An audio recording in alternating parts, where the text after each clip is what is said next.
Hello, Michelle. Welcome to the Soul Line Self Care Podcast. How are you doing today? I'm doing great. Thanks for having me.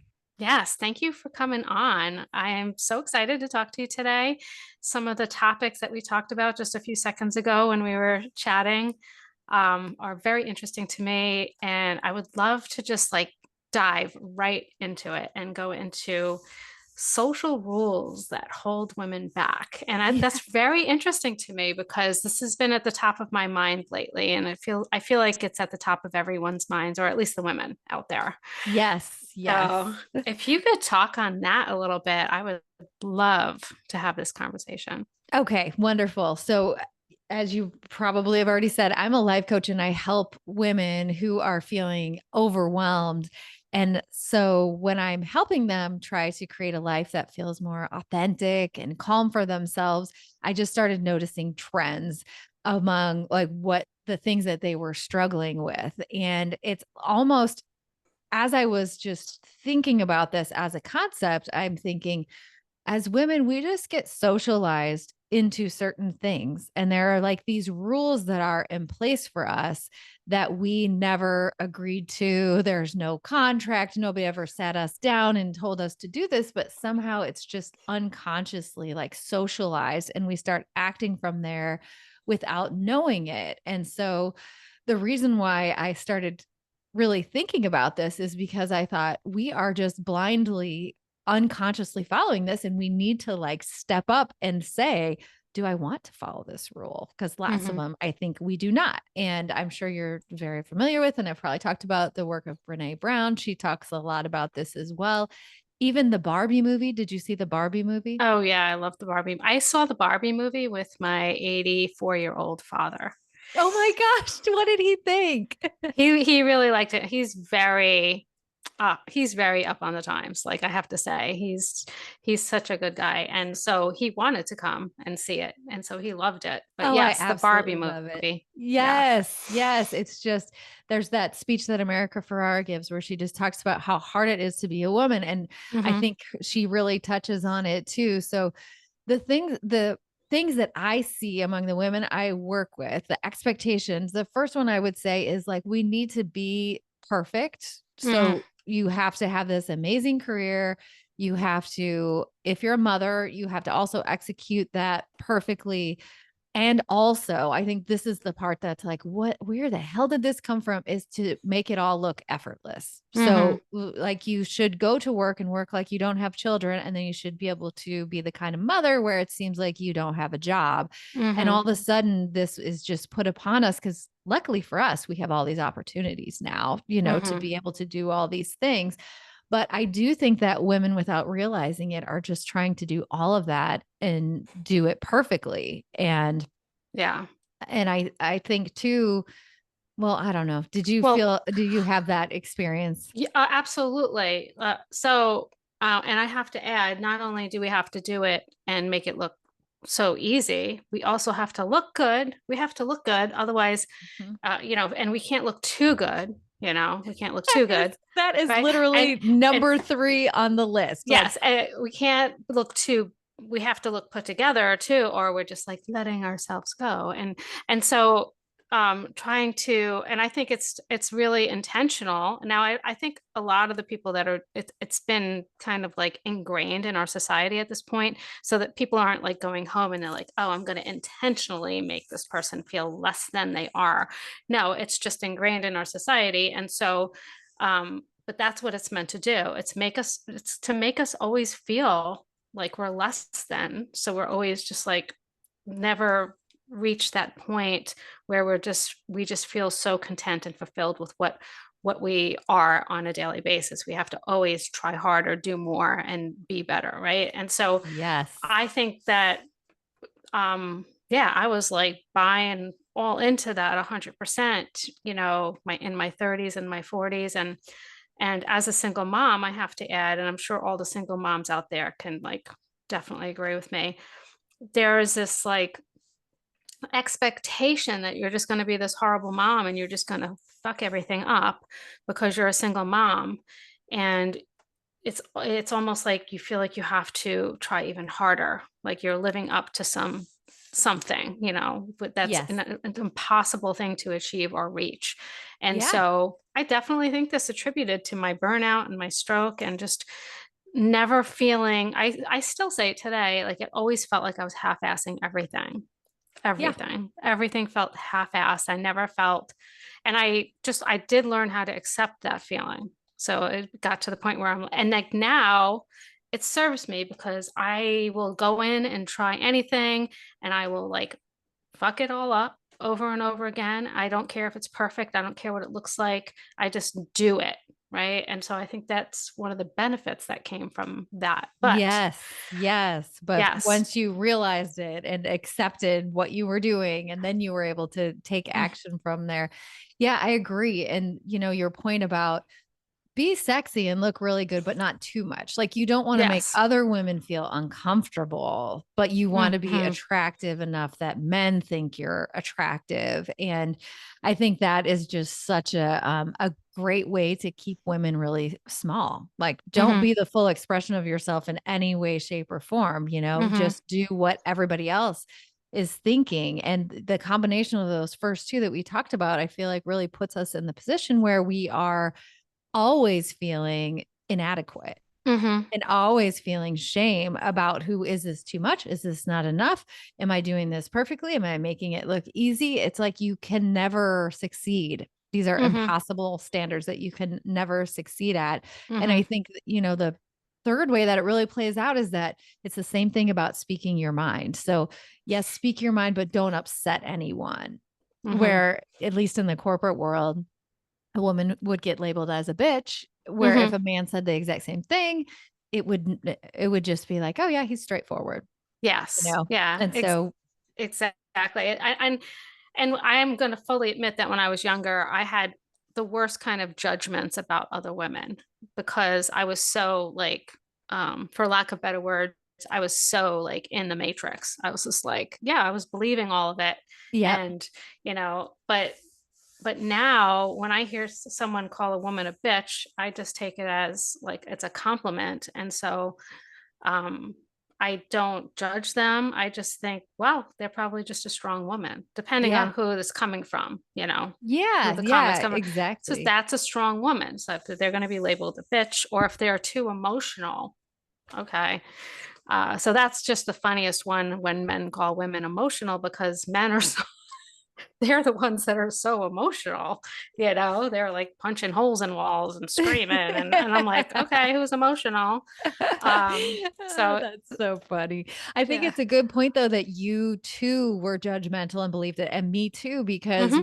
we were following these rules ourselves. And so Hmm. when you're playing this game, you're like, why is she playing outside the rules? She needs to get it back in check and like be nicer and say that more softly or whatever. And Hmm. I don't know. I think it impacts all of us differently, but I think it definitely causes those feelings of shame and inadequacy. And when you feel that, then you feel like you're just not a valuable person, unable to connect with other people, etc. So it's like shame. I just picture shame as like backing yourself into a corner Hmm. or shutting a door and going in there. And so I think it's so important for us to talk about this because then we can really say, wait, I'm feeling this shame from a rule that I didn't agree to follow, and I don't need to follow that anymore. And I want to talk to other women about it, like you and I are talking about it now. Hopefully, there's a bunch of people listening to this who are also Hmm. getting that same message. So, by us just questioning it, talking about it,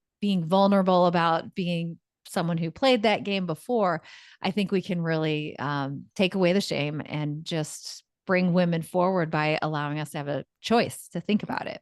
Yeah, and I think another interesting thing that we kind of touched on a little bit before we started recording was my gray hair. And just to start off that conversation, I think it's really interesting that people look at women a lot of times when they get to be middle aged and they're like, oh, she's letting herself go. She doesn't wear makeup anymore. And she does. No, she's not letting herself go. You know what it is? She's finally comfortable with herself. She's finally ran out of fucks. She doesn't give a shit anymore. And she's just going to be comfortable. And and I used to judge women too. I used to say these same things. And now here I am, I'm 56 and like, I'm like, I don't care. Like, I want to I want to feel like myself. I'm going to do what I want to do. And I just don't care what anybody thinks anymore. Yeah. And my gray hair was, now I did, as I said, I did do it because my hair was damaged and it was getting thinner. But now it's just so freeing. I don't have Yeah. to, I get my hair cut like 2 or 3 times a year, and that's it. Awesome. Oh my That's when I go. gosh. My hairdresser doesn't even remember my name, Oh because my gosh. you know, You're probably so rich too. That's a pricey, I pricey don't do habit. my nails. I've been blessed with my mother's genes and I have very nice nails, but I don't, and if I do paint my nails, I just do it myself. So Yeah. it's like I like um I'm very probably plain, tomboyish. Like I like to wear plain Mm. clothes. And I didn't always like present myself that way. I used to get dressed up like when I sold real estate and you know what I mean? And now I'm just like, Yeah. I'm just comfortable. And so I thought about it. I was like coming down hard on myself about it a little bit. It's like, oh, you're just like falling into what the same thing or other middle, I'm going to cut my hair short too. I would love to cut my hair short. So, so I'm going to like cut it like right here. It feels so good when it's there. I don't have to put it in a ponytail when I run. Yeah. That's my reason for doing it. And so it's like, and then I gave it a lot of thought and I was like, yeah, women are just, that's when they feel comfortable enough to be themselves. And how sad is that, that it takes some women like myself, 56 years to get there. Right. 56 years. That's like, so when I see my kids, my daughters stepping into exactly who they are and who they want to be and like owning it, I'm so proud. I'm, Same. Like we grew up with that and we learned about it and now we can not pass that down. Now yes, we can yes. break that pattern entirely. And yeah, I love when you're like, oh, she's just letting herself go. Maybe that is exactly what we're doing. We're letting go of all the crap that we've been trying to pretend to do all this time and just doing what we actually want to do. And I Mm-hmm. think so much, one of the other big things I see with my clients is people pleasing. And people pleasing is anytime you're thinking about somebody else over yourself and doing things for what other people might think, which of course we never know what they're thinking above yourself. And if you think Mm-hmm. about the way you dress, it's often based on that. Like, what will other Yeah. people think if I don't wear a navy blue suit to my office in Connecticut or, Yeah. whatever it is. Yeah. And so now I feel so much freedom in being like, what makes me happy to wear? What feels comfortable to me? What do I feel best in? Because I think when we do that, you're really projecting what you wanted to project in the first place. Like, this is Mm-hmm. the real me. This is how I look and this is how I feel. And like, just even hearing you describe with such confidence how you look now, imagine what you're giving off versus before when you were doing it for someone else, whoever that someone else was. Yeah, and a lot of times it's to hold the eye of men. It's like that. The culture in our culture, we center men in everything. We center Yep. men in our lives, and so keeping the male gaze. And I'm just like, am I interested in keeping the male gaze? No, actually, I'd like to like reflect it. Like if I could have like Yes. mirrors on me, like Yeah. don't pay attention to me, leave me alone. Like, unless you're going to be a friend or be nice or, like I Yeah. don't want sexual attention from men. Yeah. Like I just Yeah. don't. I'm just not interested. I'm done. I don't like if it happens someday, maybe, I don't know, but like I'm just like, I could do without it. I'm very happy.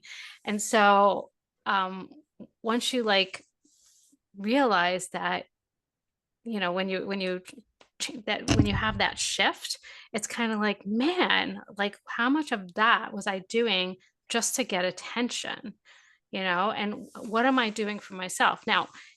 Even if there were men didn't exist, I do like getting dressed up sometimes. I Mhm. like wearing makeup. I like putting makeup on. I do like doing my nails sometimes. So it's Mhm. it's like, but I'm doing that for myself. But when I'm getting up every day, getting dressed up, putting makeup on, doing my hair, shaving my legs every single day, I'm not doing that for myself. I'm doing that for, others. And when you let go of that, it's so, oh, it's just so freeing, and when you feel Absolutely. free and you're being yourself, you're being very authentic about who you are, it just feels like everything else flows in. You connect with the people you're supposed to connect with. The people who should be giving you that attention come into your field. And the people who, you don't want attention from, they don't come into your field. It's Yeah, like it's an energy that you give off. And I so, totally agree. Yep. yeah, I it's totally cool. agree. It's It cool, but is. It's really cool. I think we have a lot more control over it than we were taught. mhm.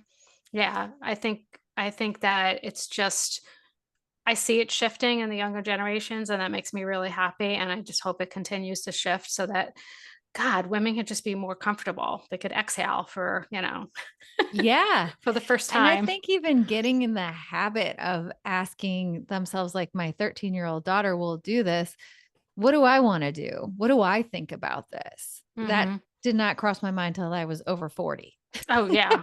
Absolutely, absolutely. Yeah, the people going back to the people pleasing thing, I was a professional award-winning people pleaser. Like I spent most of my adult life, and I didn't even realize what I was doing most of the time. It took me I was not just doing this in, like, romantic relationships, I was doing this with everyone, and I didn't realize this probably until, 2020, probably because you just have so much time to think during the pandemic, Mhm. right? And and during, like, all the different opinions and political matters and stuff like that, talking to friends and having like friendships fall apart, and then just watching what's happening and then being to myself, I've been friends with these people for years and years and years and years. And now I'm just first realizing that I have absolutely nothing in common with these women at all. And I'm like, why am I even friends with these people? We don't even have the same values. We don't. And it's because I was showing up for these people the way I thought they wanted me to show up. So each Interesting. person, I think I was becoming a different person for each person. And Mhm. it showed up in weird ways. Like I noticed that I could never get all my friends together in one room because they were all so different, because I was different Interesting. with each one. And then I just noticed that I had nothing, like once I started really being authentic with myself and being an authentic person, which was such a work in progress for me, then I realized that those relationships started to fall apart because I didn't have anything in common with those people. And so people pleasing was something that was very strong in my life for a really long time until Yeah. recently. Yeah. Very strong. Yeah.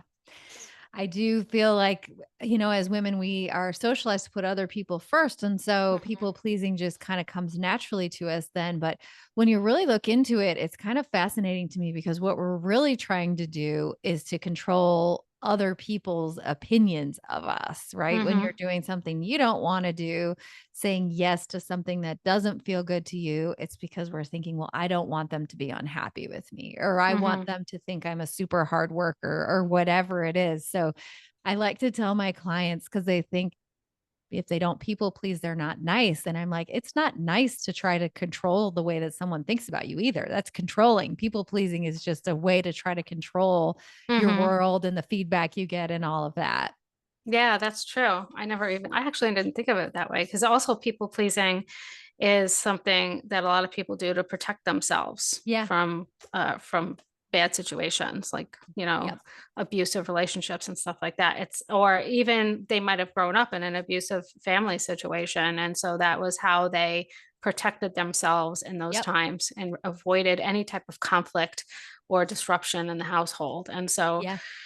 it comes from so many different places, but most of all, I think the number one pattern problem, sorry, is what you said first, which is we're kind of raised. Women are Yeah. raised to put everybody else first before themselves, and women wear that like with a badge of honor. They're kind of like, oh, and we talk about women that way too. They're like, oh, she's so selfish, selfless. My God, I can't say it. Because She's your so brain won't let you. yeah. But yeah, it's just so true. And one of my most favorite quotes is, you shouldn't have to set yourself on fire to keep somebody else warm. And Uh-huh, that's such a good quote. I don't Yes, I love remember who it. said it. I wish I remembered who said it, but like it really resonates. So Yeah, I yeah, love that. absolutely, and I think you're right, it does just tries to keep us safe and out of conflict and make sure everybody's happy with us, and that's just not our job. Hmm. And it's okay to just not care if someone's upset with you. I'm not saying someone just recently said to me, I was having coffee with a friend, and she's like, we had coffee a couple months ago, and you said something to me that I keep thinking about. And I guess I didn't even remember saying this to her, but she was saying, well, I really want to do this thing, but I keep thinking about what other people will think. And I was like, yeah, I just don't do that anymore. And she's like, what do you mean? I said, I just don't care about what other people think about me anymore. And she thought I was joking. She started laughing. And then she's like, I realized you're serious. You're serious about that, aren't you? I'm like, yes, I really genuinely am.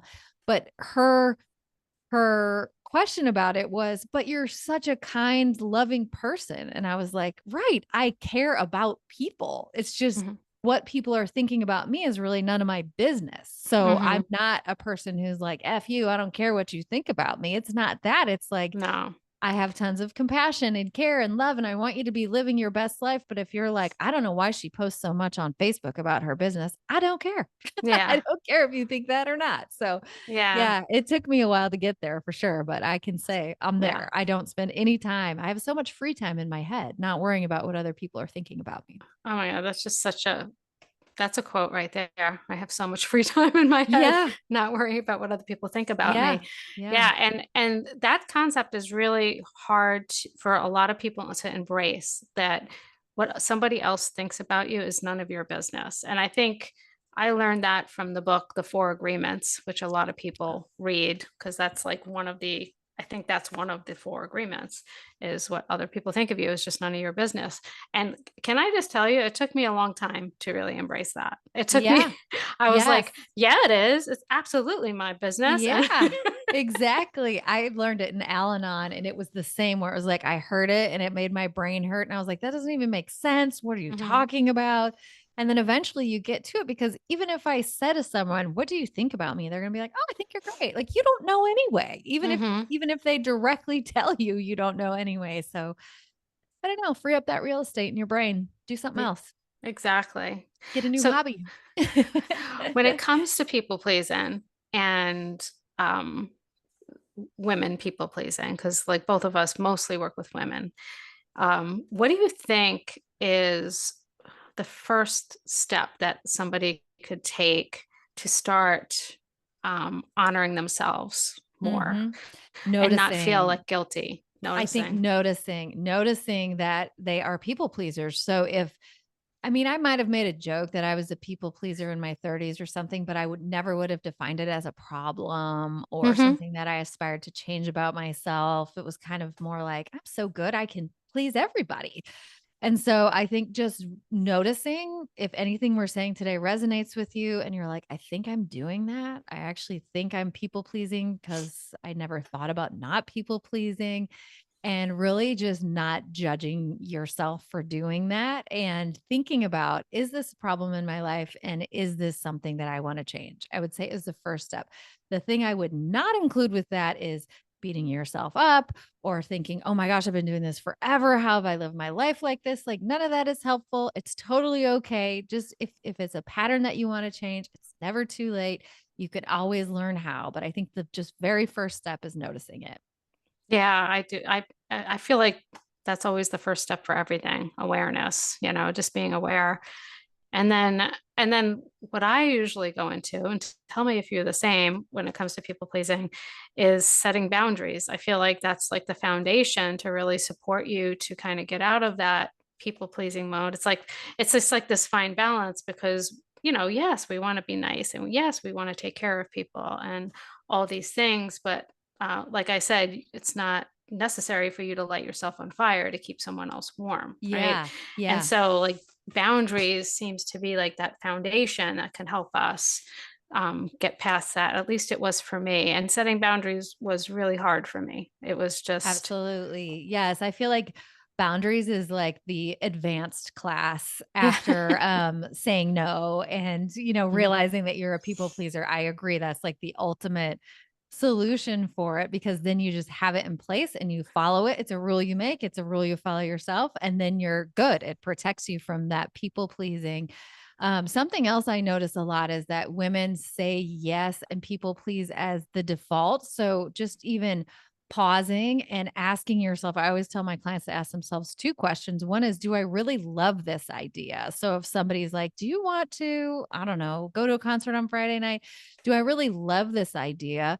Because I think we do know right away if it Hmm. resonates with us, if it's something that we want to do. And then the second one is, does this fit into the kind of life that I'm trying to create for myself? So if the concert's like, oh, it's not necessarily something I would want to see, but I'm trying to have a more adventurous life and have a more social life and have friends. So that's a yes for me. So maybe I'll do it. Where often when I have people first start doing this, they'll be like, it's a no, I don't love it. And it does not fit into the kind of life I'm trying to create for myself. And yet I was still saying yes all the time. So just kind Hmm. of have asking yourself those two questions and then being able to just say no sometimes, which by the way will feel uncomfortable.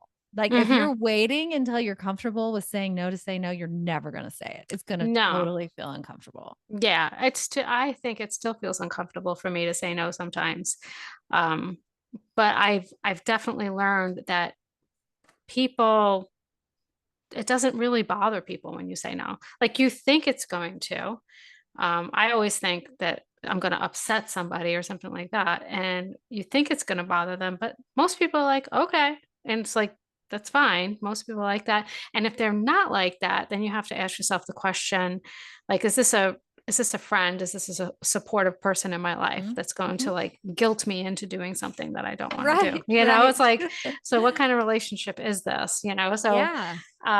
so yeah, the more you do learn to say no, the easier it gets, I do believe. Yes, and the more authentic your life becomes, because then you're saying yes to the things you really want to say yes to. And when you feel stressed and overwhelmed, it's because you have too many yeses in Hmm. your life. And when you start narrowing them down and choosing the real yeses, your life feels so much better. Yes, yeah. And we could like move that into, and I know you do this too, but I do this with my clients, and I you said something at the beginning, but I have the not to do list, you know, instead of Hmm. making a to do list, having the not to do list, you know, and Absolutely. and I am a list girl. I love making lists, but I don't make a list with the intention of like having to cross every single thing off that, and then I guilt myself if I don't. It's more of a way to contain the quadrillion thoughts that go through my head every day. Like I because Hmm. I'm like, that's a good idea. Let me write that down.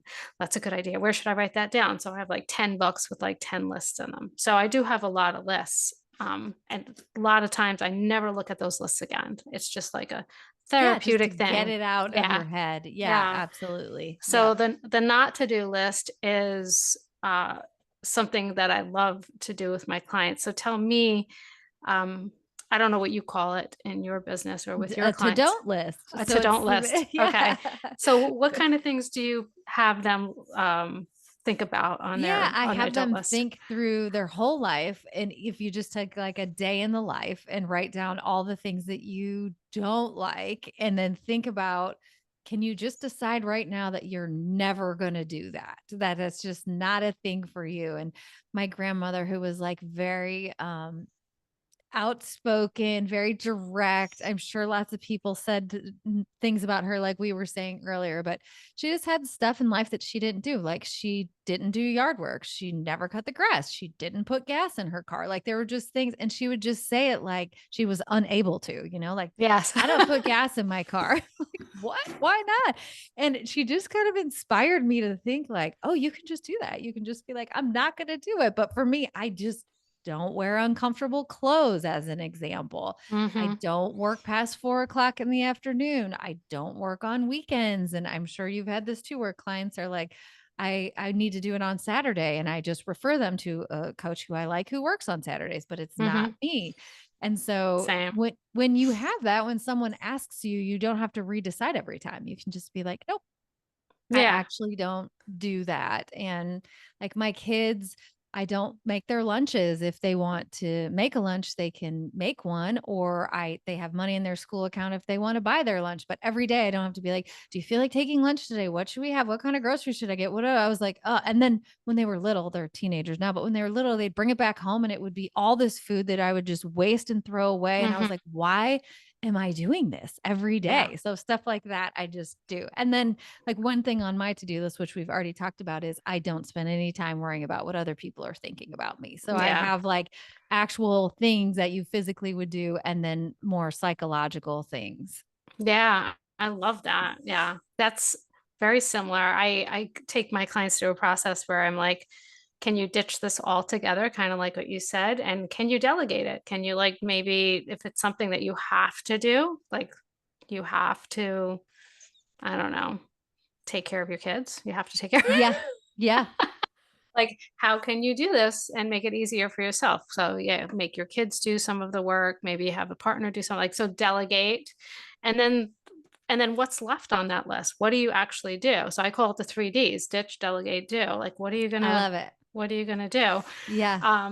But it's really about it's really profound when someone goes through, like, a day in their life, and I'm sure you've seen this too, and everything they're doing, almost everything, is not aligned with the life they want to create for Yeah. themselves. It's Yeah. yeah, and then they realize at that point, that's why they're not moving. That's why the needle's not moving. That's why they're not getting reaching their goals. That's why they're not going, because they're not actually taking any actions for themselves. Yep, They're exactly. And I think, you know, our mind tries to tell us when we're in that situation, and then our body tells us that we're in that situation. It's like eventually you will come to know that you are completely out of alignment and spending all your time doing things that you don't actually want to do.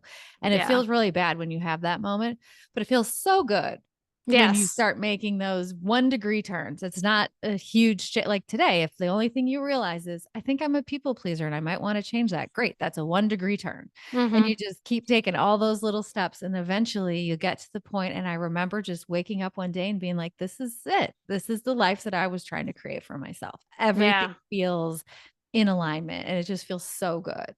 It does. It feels really good. I It agree with you. does. It does. Well, this has been such a wonderful conversation. Yeah, I thank you love so talking much to for you. having me. I know I feel like we're so in alignment. I know. It's so true. So true. So where could people find you and hang out with you and connect with Well, you? if they want to listen to my podcast, it's called Overwhelmed Working Woman. It's on all the places. And then Mhm. my website has a link to how to work with me. I have a quiz about how to find out if you're overwhelmed and what's causing it. And that's at michellegauthier.com. Oh, love myself a good quiz. I Me too. I really think it's do. from my old like Cosmopolitan or Teen Magazine reading days. I loved Yes. those Remember quizzes. that? Yes, you'd Mm. have to score your own and turn it upside down. Yeah. Oh my God. I wonder if they do that anymore. I don't I know. know. Well, I I guess don't they'd know. be online, but I had a lot of fun making it for that reason. Mhm. I loved it. I was like, what would I Cool. want to do? I'd want to take a quiz on this. Yes, yes, I love quizzes. Yeah, I'm me just a too. sucker. I get sucked right in, Me right? too. So, Every personality test, mhm, everything. Yep. I yep, just love those. Yep. love it. Yep. For sure. Well, thanks again. It's been a pleasure to have Yeah. Yeah. you. No problem.